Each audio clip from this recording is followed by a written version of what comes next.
in this Club for My Great Orator speech, which is my last speech, and you remember my Great Orator speech, I talked about Father Hidalgo, his Grito de Dolores, and the start of the Mexican War of Independence.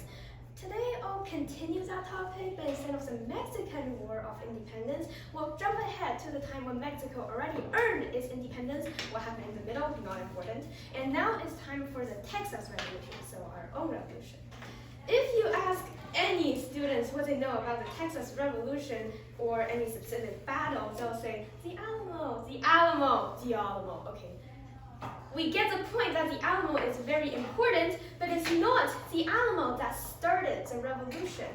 The Battle of Gonzales is the official first battle of the Texas Revolution. At this point of the timeline, it's important to know that there's many American Indians, also known as Native Americans, living in the land of Texas at this time, and they were not nice people. They often steal food, burn down villages, cause chaos, whatever. And the Texans are very scared of them, and so they requested a cannon from their president, Antonio Lopez de Santa Anna, for a cannon to help them defend the Native Americans. Santa Anna, being a very generous leader, he gave Texas a cannon to protect itself. But that was before the road to the Texas Revolution. That was before the tension between Mexico and Texas grew higher and higher, before Texas citizens showed any sign of rebellion. But after we did, Santa Anna feels very insecure about his decision because he gave Texas a cannon that they can use to fight against himself if they decide to start a revolution. So he ordered Mexican General Garcia to take the cannon back from the Texans. This is when everything started. General Garcia arrived in Texas with over 100 soldiers, and when he did, he didn't go up to the Texans himself. He ordered a commander in the army, General Francisco de Castañeda, to go talk to the Texans. He didn't give Castañeda any rules or orders, directions, expectations. He just said one thing: do not start a war. Mexico is a new government, we're just building it up. Wars are chaos, wars are bad, we do not want it. So Castañeda go up to the Texans and say, hey, remember that cannon we gave you maybe a year or so back ago? We need it back. The Texans were like, oh heck no, we still need the cannon. Well, even if Santa Anna ordered you to, you don't have the handwritten order from Santa Anna, so how do we know that you're not a fake Castañeda? And Castañeda is very not happy about what they said, but I mean, what can he do? Talking is not working, and he can't start a war because what is his only order? Do not start a war. So he decided to go back to Garcia, come back a few days later with the handwritten order from Santa Anna, and at that time, whether the Texans wanted it or not, they're taking the cannon. But as soon as the Mexicans were out of sight, the Texans take their cannon to a peach orchard, a place where you farm trees, kind of like a farm but a little bit different. They dug a hole in the ground and buried the cannon. A few days later, Castañeda came back and asked for the cannon as promised. The Texans were like, wait, what are you talking about? We don't have a cannon. Why would anybody have a cannon? That's crazy.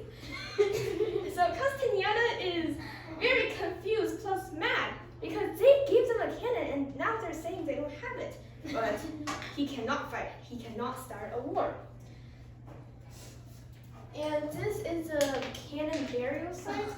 It's an orchard. It used to be an orchard, but of course it's not anymore. Castañeda decided to go back to Garcia again to report. And this is when the famous Come and Take It flag comes in. The Come and Take It flag is actually made from a girl's wedding dress. I think the most reasonable reason for that is because the Texans need something white for the flag, and the only white stuff at that time is a wedding dress. And also something else important to note is that the Texans are not very mean people. They didn't force the girl to sacrifice her wedding dress. It's more like the girl was, yes, please take my wedding dress, destroy it, I don't want it. So the Texans took it, and The girl's mom is actually the one who threw the word "come and take it," the cannon, and the star on the flag. And they stick it on the cannon that they got from Mexico, and the cannon became known as the "come and take it" cannon. This is a very courageous act because what we're talking about here is a second ago, Texans were like, wait, what are you talking about? We never had a cannon. And a second later, they dug the cannon back out, stick a "come and take it" flag on it, telling the Mexicans that, hey, you want the cannons? Come and take it. We're not afraid of you. It shows that Texans were ready to fight and they don't see Mexico as a government anymore.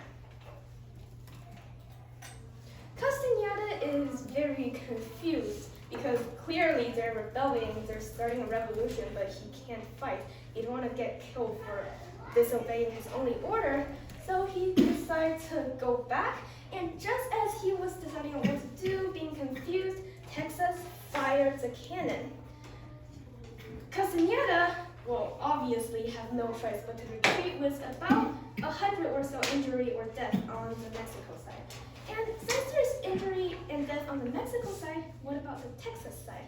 I would say that Texas have none injury for one exception.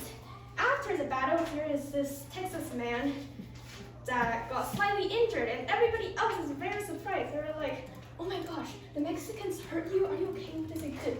And then, oh, wait, sorry, I fell down my horse. Excuse me, what?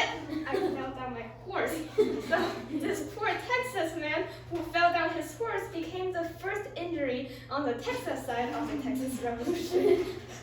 And after the Battle of Gonzales, everything started. There's a lot of battle and events after this, but this is the start of everything. This is the end of my speech. I hope you got entertained listening to the story of the Battle of Gonzales and had fun listening to the poor man who fell. Thank you.